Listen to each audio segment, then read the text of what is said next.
Let's see, I'm trying this handheld as well. Hello, I'm currently sitting in front of my garden and the gorgeous milkweed garden that my mom started. It's my mom's garden, technically, it's not mine. I just planted half the things. She has the other half. But over on the milkweeds, we don't have any monarchs yet, but we will be raising some soon. The bumblebees are going crazy though. I'm pretty sure we're feeding like the majority of the bumblebee population for our block. Anyway, that was a tangent. Warm welcomes to my new YouTube channel. That feels so awkward to say. I don't know how anyone does it. So I've created this channel for two reasons. One, to document my research. I am currently dreaming of becoming a regenerative agriculturalist. Can I flip you around? Is that gonna be weird? Is that weird? Am I looking at the camera?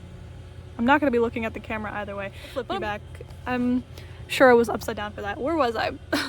I've created this channel for two main reasons. The first one, the serious reason, to document my research, as I'm a studying botanist at the University of Maine. I'm currently studying botany, permaculture, and indigenous studies, and I'm hoping to really have a concentration in ethnobotany. My dream is to have a permaculture regenerative farm where I can incorporate traditional ecological knowledge or indigenous knowledge and ethnobotany to create food sovereignty for my personal community and for my very extensive, large, crazy, multi-generational family.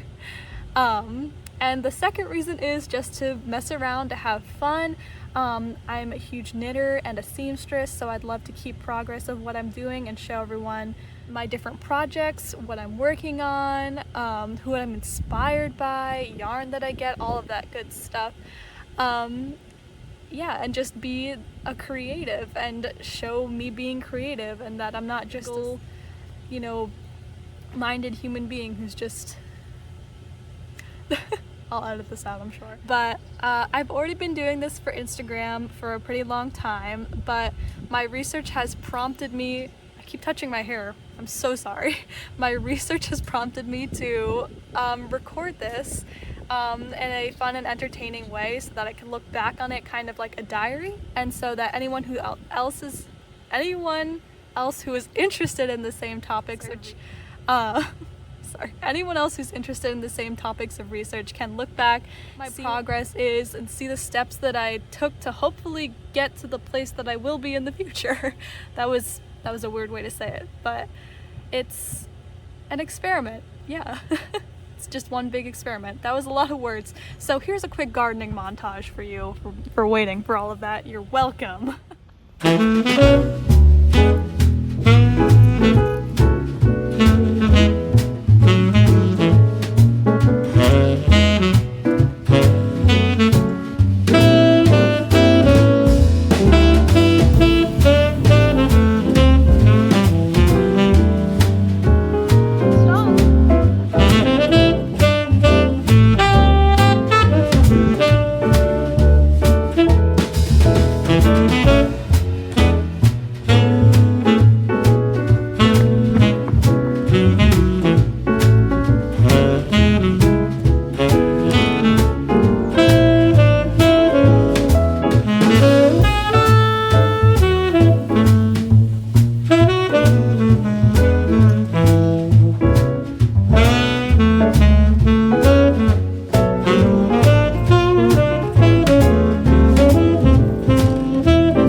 assistant over here who really wanted to be in the video.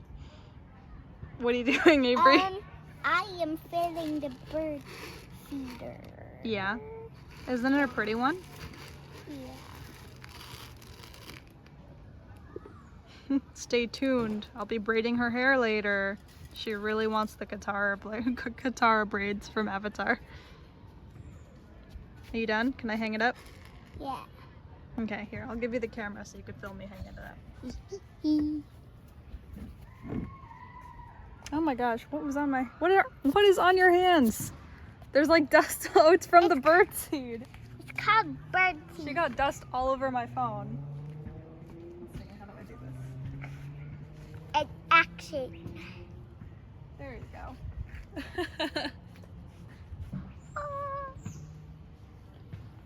Ah! Bread.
A lot of books. I just started 3 new notebooks, and they're very beautiful because I used my botanist sticker anthology to decorate them. This is totally not sponsored, by the way. I just got this for Christmas a while back, and the stickers inside are just gorgeous. So I can actually open it for you. They have little letters and things, and lots of gorgeous plant illustrations. They're all stickers, but my 3 notebooks, the first one is for plant taxonomy. See, aren't they gorgeous little stickers? They do peel quite a bit, so I'm probably gonna put some clear tape over top just to keep them from getting too nasty. I also have one for edible wild plants and one for my permaculture design concept. Filming this will definitely keep me in check because my goal is to fill all 3 notebooks before the end of the summer, or I will say before the end of the summer, so I still have some time while I'm in school because I go back in August. If you're expecting any aesthetically pleasing notes, I am so sorry to disappoint you because I am going for practicality here. And I probably will do some drawings, but I can't promise that they're going to be lookers because they're just for me to practice my plant identification and plant anatomy. I also want to show you just what I'm currently reading, and as you can see from before, it's a lot. It's a problem. Yeah. But first I'll go through all of my different botany books, my plant books, and my resources that I'll be using to take a lot of my notes. I am currently also using a textbook. I printed it. It's the Horticulturist Identify Plants and Plant Requirements from LibreTexts, all about plant taxonomy and plant identification. But I've been doing some little notes in there and putting them down in my notebook. And I highly recommend using LibreTexts if you're a nerd like me and like reading textbooks in your free time that don't even have to do with any classes that you're currently taking. So my big books over here, besides the sticker anthology, I've got the good old Botanical Bible, which I do really have to read through again. I haven't read it in quite a number of years. Half of it is a cookbook for the things that you grow and for foraging, but it is quite large. And there's a lot of really good basic things in here that I have notes in here from the last time I read it. Basic things that I can go through again. But then again, it is the basics. I also have the Gardener's Desk reference, which I haven't really gone through cover to cover, but it is a lovely little glossary for me to go through whenever I have a question about gardening. Move you, because you're sitting on my stack of books. There we go. First up, we have Florapedia, which was a gift from a friend of mine, and it's teeny tiny, but it's very cute, aesthetically pleasing. I'm probably gonna have to read through this again because since I've read all of this, I read most of these before I even went to college yet, and I'm studying to be a botanist now, so I have a lot more knowledge than before I was technically in college. Pages, you know when the pages just feel like butter and you just want to read it just because the pages feel nice? Is it just me? Anyway, comment if you agree that the book has to feel nice as well for you to read it. But they have little pretty illustrations, and it's less of a textbook, more of a guide as well. But lots of good knowledge in here. I could totally reach for that again. This has been my Bible lately, the Peterson's Field Guide to Edible Wild Plants, which is just of Eastern and Central North America, which is where I'm in the Northeast in New Jersey. So it has been a very big help, and I just started foraging for the first time. I got a couple things at my local park. I'll bring them over for you to see. But it's not a lot because I wanted to be safe, of course. And also, while we were there, my sister picked up a wasp's nest, and it pretty much escalated from there. But I'll show you what I got so far. Also, there were some gorgeous little baby ducks, and we got to sit right next to them, so I'll put the footage of that after I show you what we foraged. But I'll be right back. Basically, I got some blackberries, and I've been soaking them in water so that they could ripen. A couple of them are ripening over here already. I also got some pepper bush, which I used to make some soup broth as well. I made some really nice homemade chicken soup with all of the bones that we had from leftovers. I also have some clover, which like the pink clover, that's drying because I want to make it into tea. But yeah. That's what I got for my foraging adventure. There were also some Queen Anne's lace or wild carrot there that I really wanted to get, but we were basically like running out of there after my sisters got stung. But before that, it was really nice because there was a ton of clay next to the riverbank, and I taught my sisters how to make little clay bowls. But it was gorgeous, and I'll have to harvest some at a later time when we're not getting attacked by bees. My other Peterson book, which is the Field Guide to Medicinal Plants and Herbs of Eastern and Central North America, which I haven't, it's like pristine compared to like my edible wild plants one, just because I'm more interested in eating plants than creating medicine. But it has a lot of pictures, like colored pictures in them, compared to the edible wild plants. It's all black and white, but these actually do have pictures, which can be really educational for me in my notes. Yeah, there's a lot of really great resources in here as well. I have this one, which is a naturalist's book of wildflowers. A naturalist's book of wildflowers. I'm trying to have a focus of native wild plants because it's going to be part of my rewilding journey in the future on my own personal dream regenerative farm, and also recommending it to people and using it in my other rewilding projects. However, it is very important to know all of your invasive species, because then you could, especially the edible ones, because then you could pick them and eat them. I got this one from the library, which I do have to bring back soon, but it is very sticky noted up and I have to categorize it more, but it's called Weeds of the Northeast. And I mean, it's so unfair to call certain plants weeds because weeds are just names for unwanted plants. So they're just like plant orphans, okay?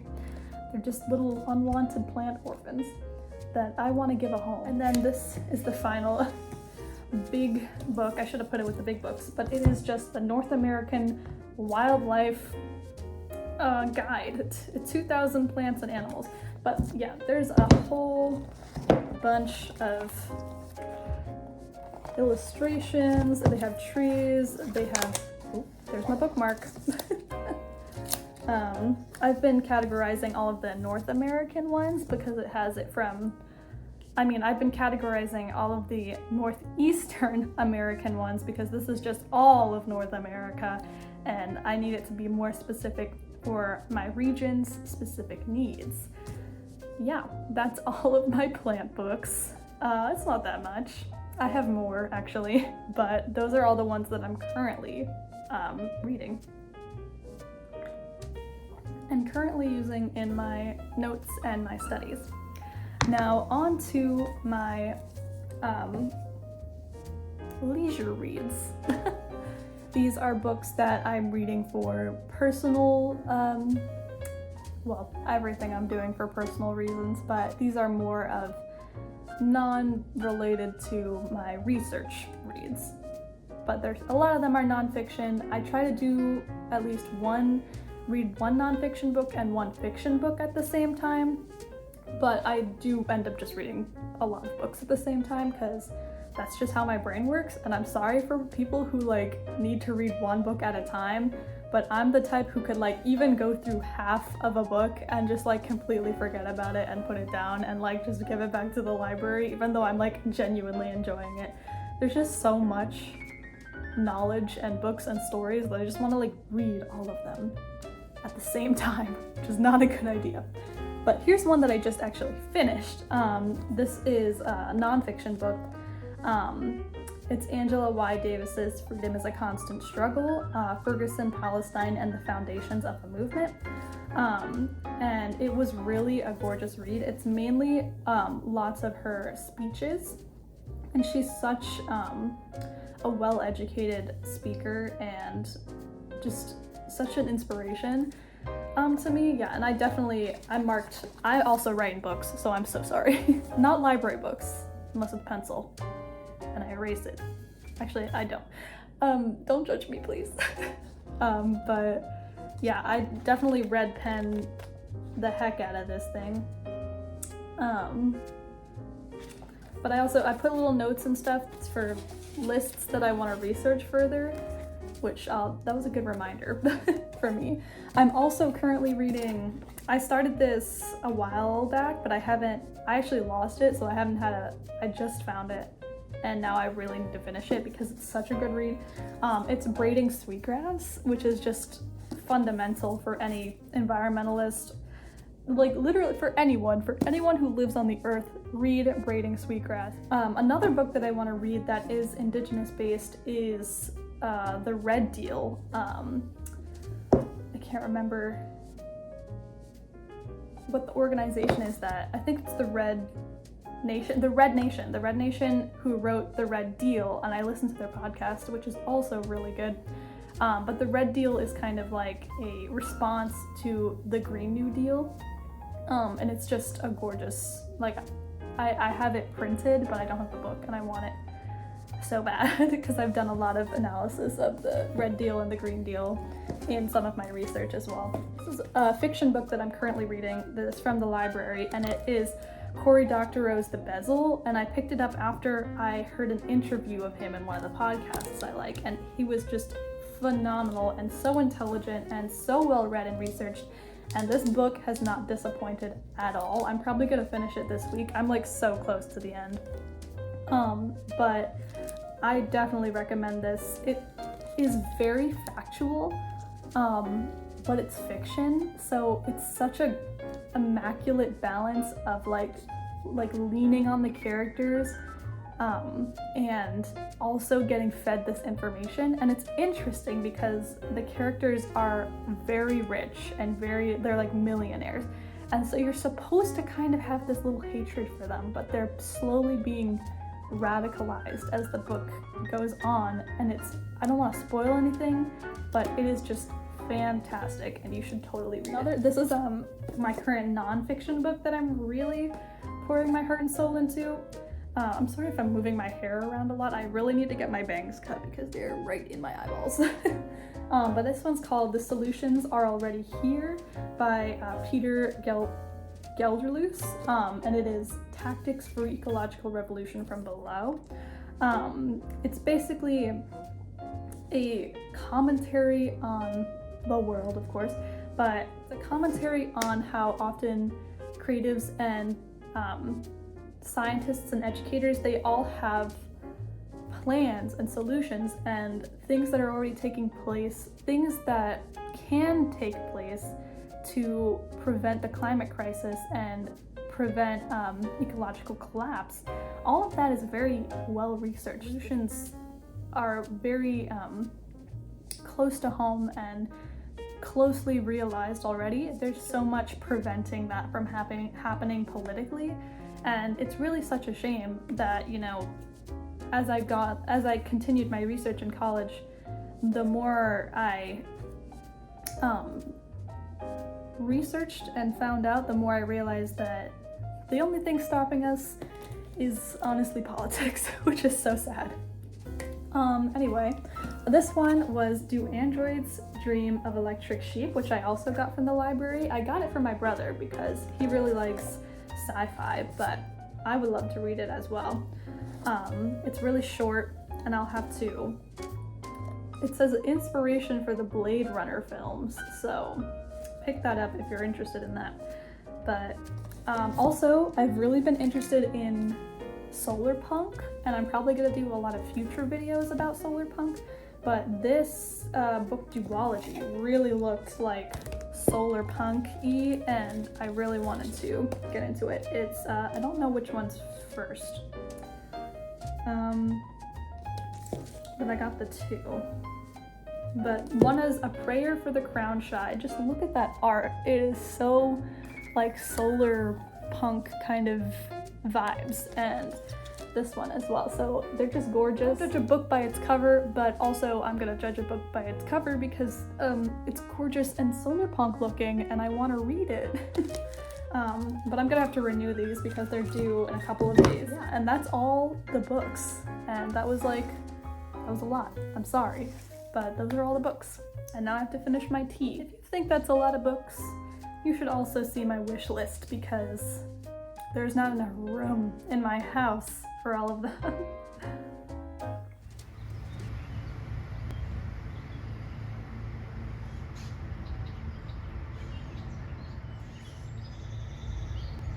So that one duck staring at us.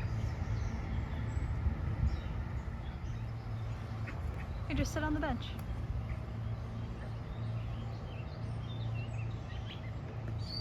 Maybe they'll come up to you. Can we feed them? Here, put your hand out. Maybe they'll come up.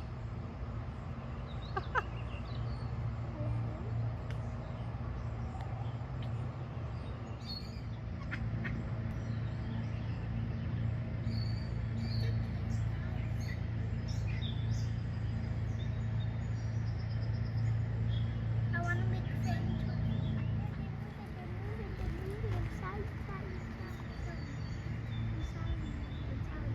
with We yawn. That guy, he just yawned. So cute.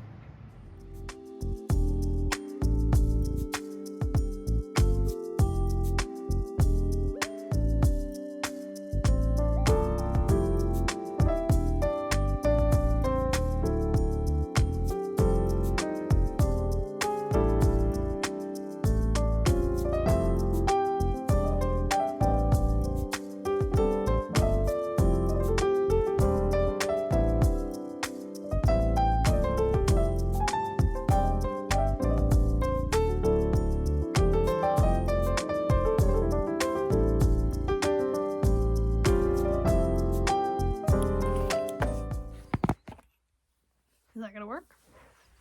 All right. Welcome to the knitting portion of this video.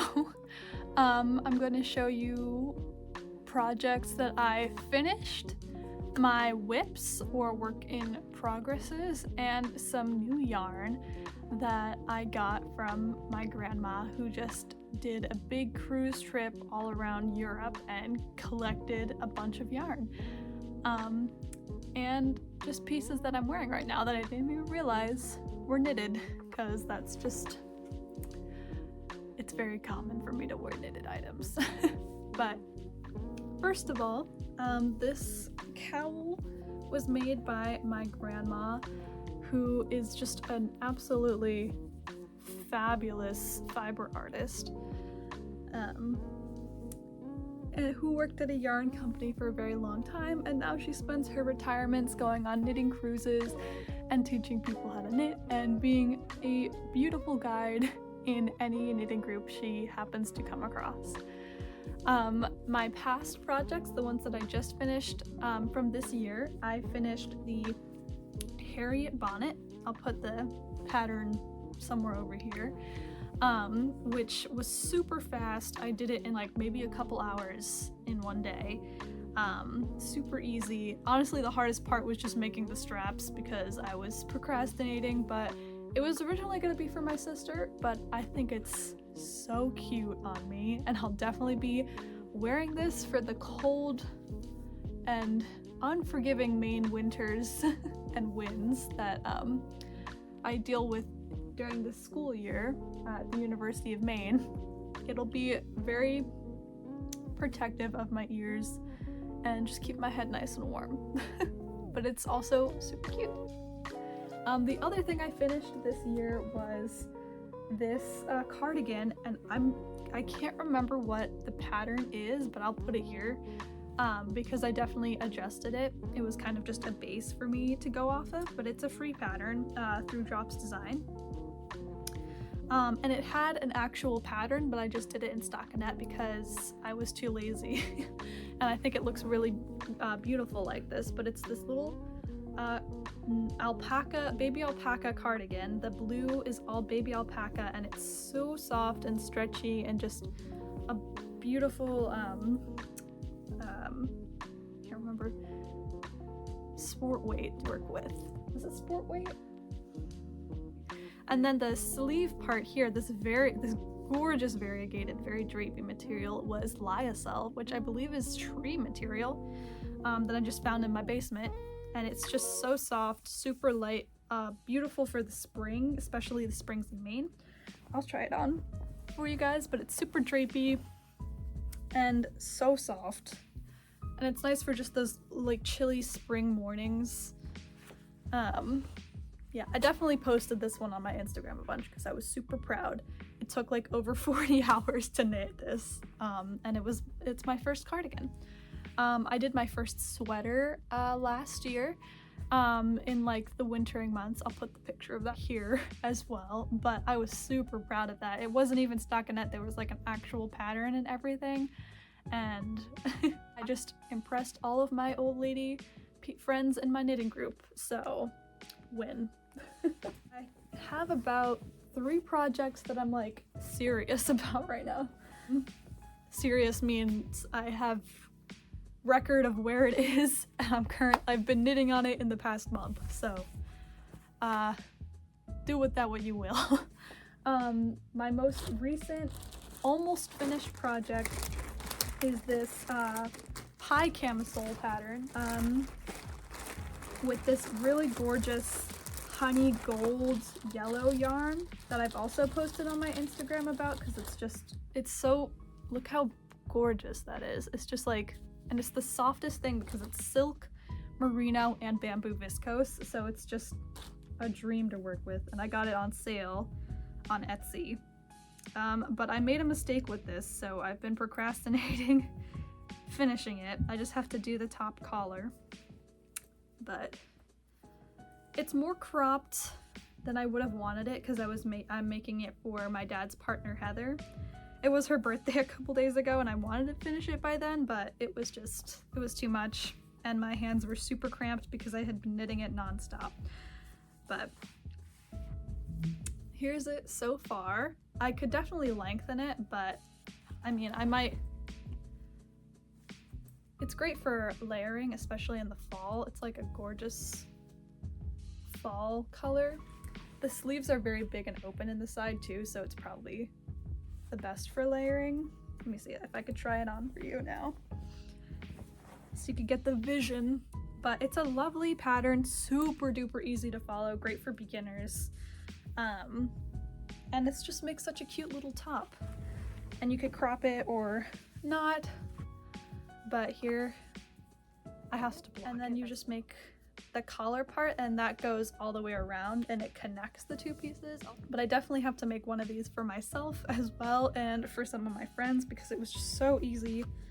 And it's just such a gorgeous little basic knitwear item. Alright, on to the next project, which is almost, it's like, I'd say 60% done. Oh my gosh.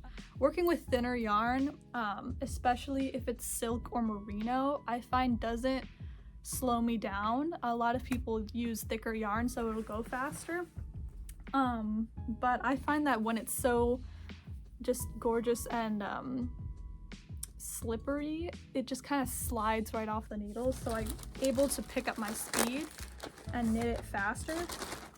So it ends up taking me about the same time that a thicker, more chunky weight knit would take. And it's also just more pleasurable to knit that way because your hands, it's just so soft in your hands. Here I have this pair of shorts that was through Drops Design as well. I like Drops Design because their patterns are free, but they are often translated from another language, so it can be difficult to follow sometimes if the pattern isn't overly simple. That's why I've been going for overly simple patterns like this pair of shorts, which I have one leg close to being done and one leg that is not. I know these look teeny tiny, but they're very stretchy. And I also, there are holes in the waistband here so that you could put a string through to tie them. But let's hope they'll be done before the summer's over so I could actually wear them. And I'm running out of this white yarn, so I have to find a replacement or just have one really cute mismatched leg on my shorts, which I wouldn't mind at all. And then my most recent project that I just started is a skirt. Let's see. It's not, there's no pattern, I'm just kind of making it up as I go because it's just a circle that I'm doing increases on. But I really love the colors of this yarn. I'm doing, I did ribbed at the top for the top of the skirt. There's a little opening in the back and I'm gonna put ties on either ends of that V so that I can make sure it's nice and secure. I want it definitely like above the belly button, but it could probably also be more of like a low-rise styling as well.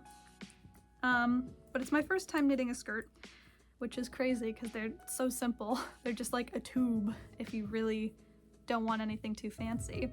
But I've been combining it with this brown, these two different brown yarns to kind of create that striping effect. This is the one brown. I have the tag in here.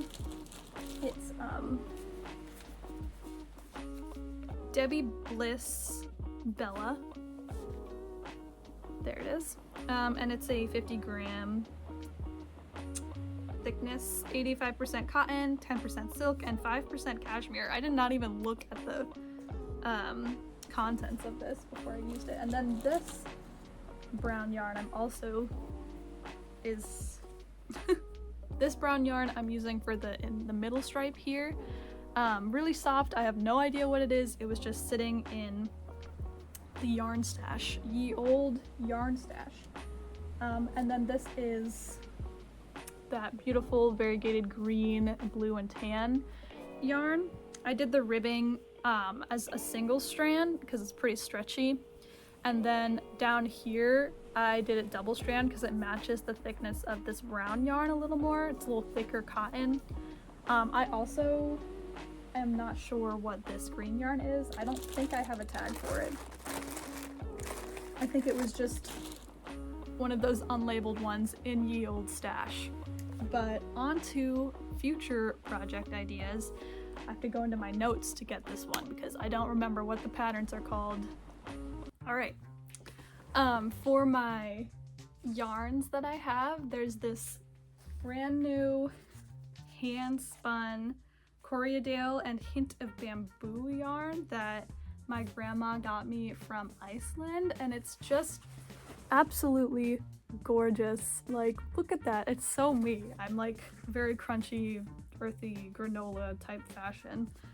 That combined with tenured professor and whatever clothes my mom gives me because she's a music teacher, so that's my style.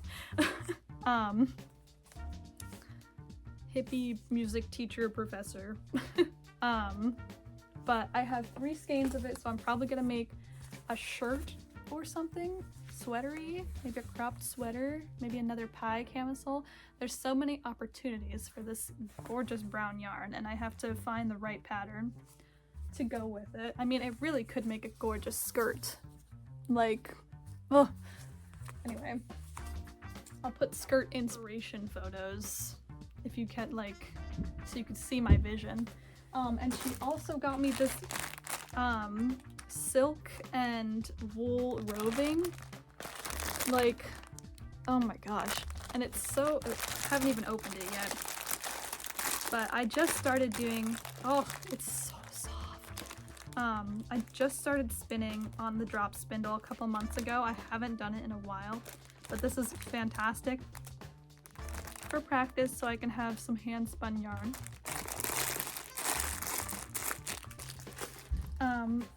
And yeah, the 2 knitting projects that I want to definitely do are the Tied and True cardigan, and I want to do it, it's more of like a mohair type blend look. I'll put the picture here so you get the idea, but I want to try to do it with this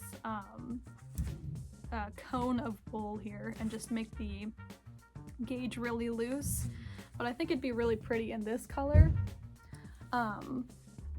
Yeah, and then the other project I want to do is it's the wrap top. I want to do it's a wrap top. Here's another picture. Can you see the theme? They're both orange. I guess that's just what catches my eye.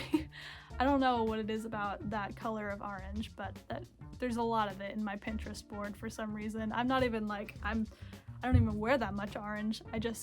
My eyes are drawn to it, but I definitely want to make an it's a wrap top. I'm not sure with what yarn yet. I can go take a look real quick and get some inspiration. I will be right back. Right. So there's 2 yarns that I'm really looking at the moment. I might just buy more, which sounds horrible. But this dark red could be really nice. I mean, it really does, it goes with my skin tone, I think. I'm just not a huge, I don't wear red a lot. I don't have a lot of things that match it, but I could change that. There's 2 skeins of this, so that would probably be enough for the It's a Wrap top, I would assume. And I also have this nice little cotton fair ball that I can dye and maybe make into something else, or I don't know. I don't trust white. Like, I can't wear anything white, first of all. I'm very clumsy and klutzy, and like I'll often pull for things that are patterned, so if I spill something on myself, it just kind of blends in. But I might dye some cotton because this is a really nice material and thickness. It's a cotton acrylic blend, which I usually try to go for more natural fibers, but if it's already in the stash, then I'm gonna use it. That's just for if I'm purchasing something new. But yeah, that's the yarn haul slash what I'm working on slash I don't have a title for this yet. You're welcome. I almost forgot, I got this gorgeous little satin pothos at the Horseshoe Lake Summer Market, so I'm just gonna do a little planting montage for you with this pot.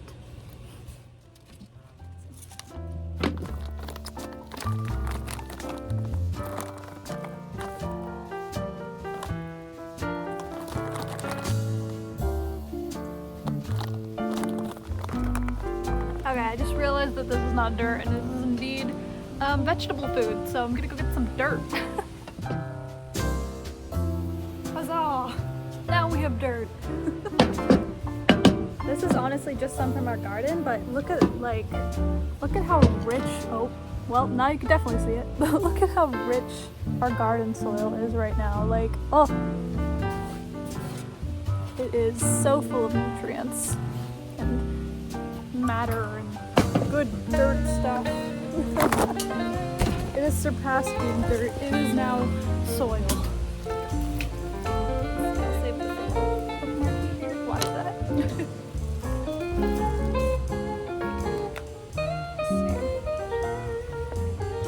Fly away.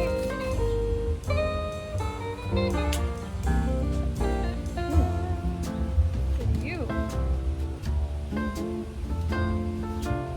And all those roots.